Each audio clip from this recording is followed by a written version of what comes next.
In the 21st century, PCI will continue working closely with educators to ensure that bright young designers and innovators continue to join our industry eager to tackle tomorrow's challenges. I've been teaching for 30 years.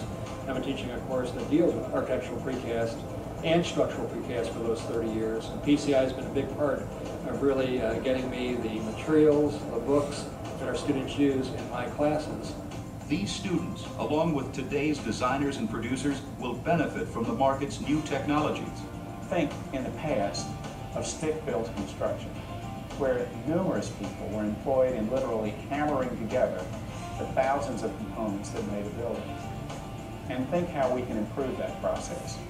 One way is thinking of the assembly of buildings by component, by large panel, if you will, and making those panels smarter, controlling their quality, and literally being able to bolt together large, effective, well-designed pieces. That would take less time to construct, less time to assemble, and actually we think we're able to get greater quality by controlling the manufacturing process of component assembly off-site. Computer-aided programs offer great potential to promote interoperability and reduce errors throughout the design and construction process. There are four major advantages to using 3D modeling. Number one is reduction of time to production. The second advantage is the ability to reduce the engineering and design operations. The third advantage is to have an ability to reduce the actual drawing production efforts. And the last advantage, but definitely not the least, is the ability to have a collaborative effort in which everybody participates in creating a building model. You are able to present it to your client in a very fast and productive way, and they have an ability to decide that precast is their choice. Bridge designs can also benefit. The dynamics of the bridge industry are very well in tune for using this type of technology. On the bridge industry, we have many more standardized cross-sections. We have much more standardized design and construction processes. We have a government agency that ensures, in essence, that the development, design, production, and building of bridges, it is done to very rigorous specifications, which are more uniform across the country. All those parameters allow 3D modeling to be very well fitted for this type of design. The basics of these systems can be adapted to create new techniques and additional technologies for a more controlled construction experience. We're starting to evaluate RFIDs or technologies that can track pieces in the yard electronically, or using GPS or where they sit on the buildings. We're tracking trailers as they come and go out of the yard. So the industry itself is really becoming proactive at using technology that are in other industries and really turning our industry into more of a streamlined, flow, lean type of manufacturing environment, which it never had before. The future promises many surprises and dramatic improvements. I really see in the future an ability to have an architect communicating with a producer, with a designer and an engineer on the web, models being posted, multiple people talking and having conference calls while they're looking at the same model of a building. An ability that will give us a tremendous potential to increase the level of production of precast buildings in this country. A great future. It's not surprising given the pioneering work and breathtaking innovations of the first 50 years. 50 years is not such a long time in architecture. You know, if you look at the Roman baths and the Parthenon, you're looking at 2,500 years of construction durability, and certainly prestressed concrete is right there in line with all that masonry and concrete construction from ancient Roman times. So what are we going to think about what we're doing today 2,500 years from now is what I'd like to know.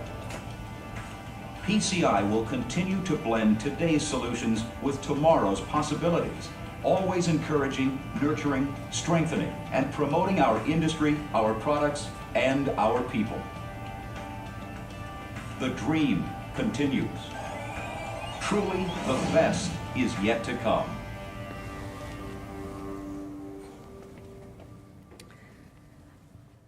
Well, the video is a couple years old, but I think it does a nice job of explaining kind of the history of our industry and a little bit about what we hope the future is holding. Most of the precast manufacturers are just that. They're manufacturers and then they're supplying construction products, and it really is a just-in-time industry. They truck it to the job site, get it there, you have the erector ready to put it up on the building, and then the truck leaves. So they really don't require too much space right on the job site. They come right in, get it on the building, and get it out. Before I get into my PowerPoint presentation, I also wanted to show you this. Can I back this up?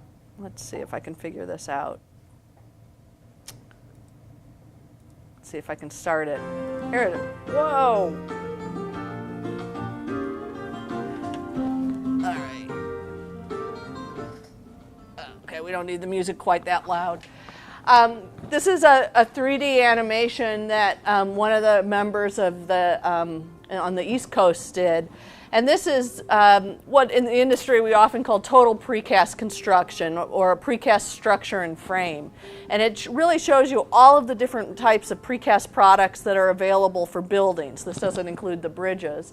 You see the columns and beams going in, the spandrel panels. In this case, they're putting in double T's.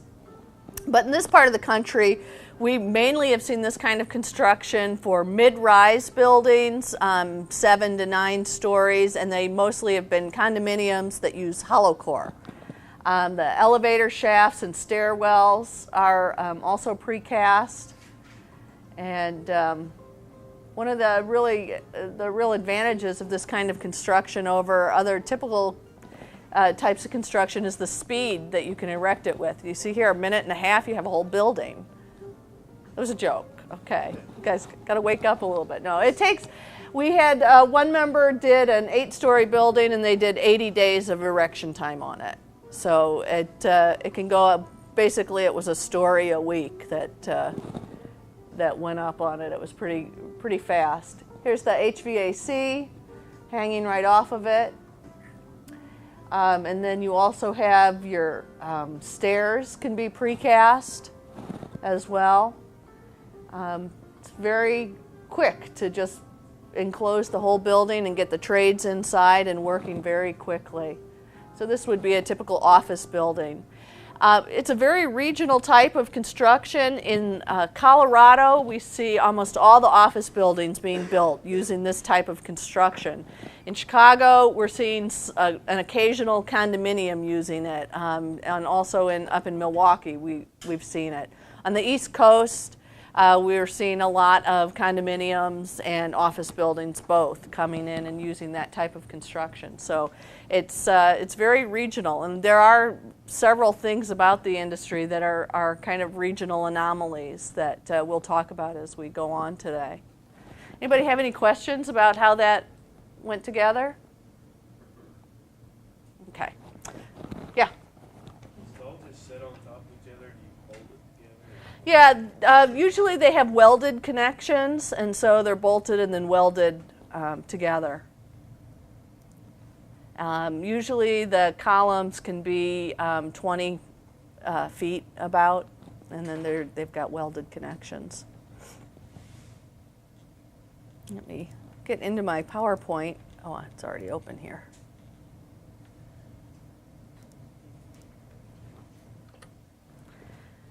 This is who I am. I know that you need this information for your report.